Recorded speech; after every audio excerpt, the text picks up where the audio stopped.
माझ्या गोष्टीचे नाव बदललेला सिंह. एका गावात एक जोडपे राहत होते. पतीचे नाव होते सोनू व पत्नीचे नाव होते सखू. सोनू दररोज जवळच्या जंगलातून लाकडे तोडून आणत असे व लाकडांच्या मोळ्या विकून त्याचा उदरनिर्वाह चालत होता.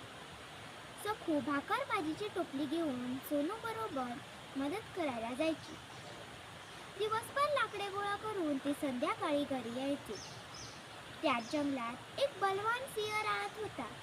त्याची कावळा व कोल्ह्याबरोबर खूप मैत्री होती. कावळा व कोल्हा खूप लबाड होते. त्यांना दररोज शिकार न करता खायला मिळेल म्हणून त्यांनी सिंहासोबत मैत्री केली होती. एक दिवस रोजच्या प्रमाणे सोनू व सकू जंगलात लाकडे तोडण्यासाठी गेली होती. दुपारी जेवायला बसणार तितक्यात तिथे तो सिंह पोचला. सिंहाला पाहून सोनू व सकू घाबरले नाही. उलट त्यांनी सिंहाला आपल्याबरोबर जेवायला बोलावले. सिंहाला नवलच वाटले व ते पती पत्नी किती भयमुक्त आहे या विचाराने तो त्यांच्यासोबत जेवायला तयार झाला. तिघांनीही झाडाखाली बसून जेवण केले. जेवणाची वेगळी चव सिंहाला खूप आवडली.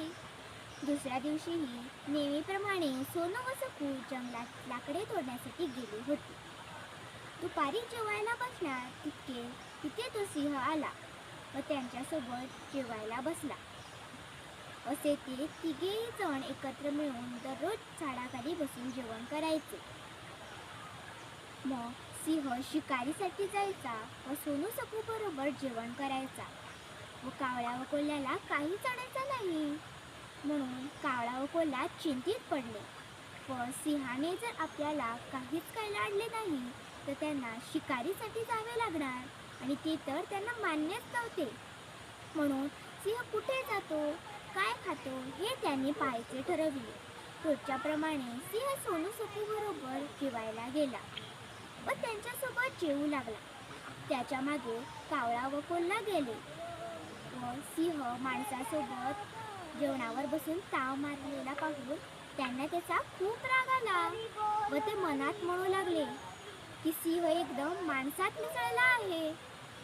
तितक्यात त्याने सोनू व सकूने पाहिले व सिंह आज आपली शिकार करणार की काय या विचाराने ते एका झाडावर चढून बसले. सिंहाला नवलच वाटले की रोज मला खाऊ घालणारे आज असे का दूर पळून गेले. सिंहाने कारण विचारताच सकू म्हणाली, अरे तू कितीही क्रूर असला तरी आमच्या बरोबर चांगलाच वागलास, पण तुझे हे मित्र लबाड व विश्वासघातकी आहेत. त्यांच्यासोबत तू राहतोस म्हणजे तो पण त्यांच्यासारखाच असेल, विश्वास व लबाडघातकी. आमचे दररोज जेवण खाऊन केव्हा आमची शिकार करणार सांगता येत नाही, म्हणून आम्ही घाबरलो. मग त्या दिवसापासून सोनू सकू व सिंह यांची मैत्री तुटली. या गोष्टीतून आपण हे शिकलो की आपण कितीही गुणवान हुशार असो पण आपल्या संगतीवरून आपल्याला जोखले जाते. समाजात चांगल्या संगतीत राहिलो तर आपल्याला प्रतिष्ठा मिळते.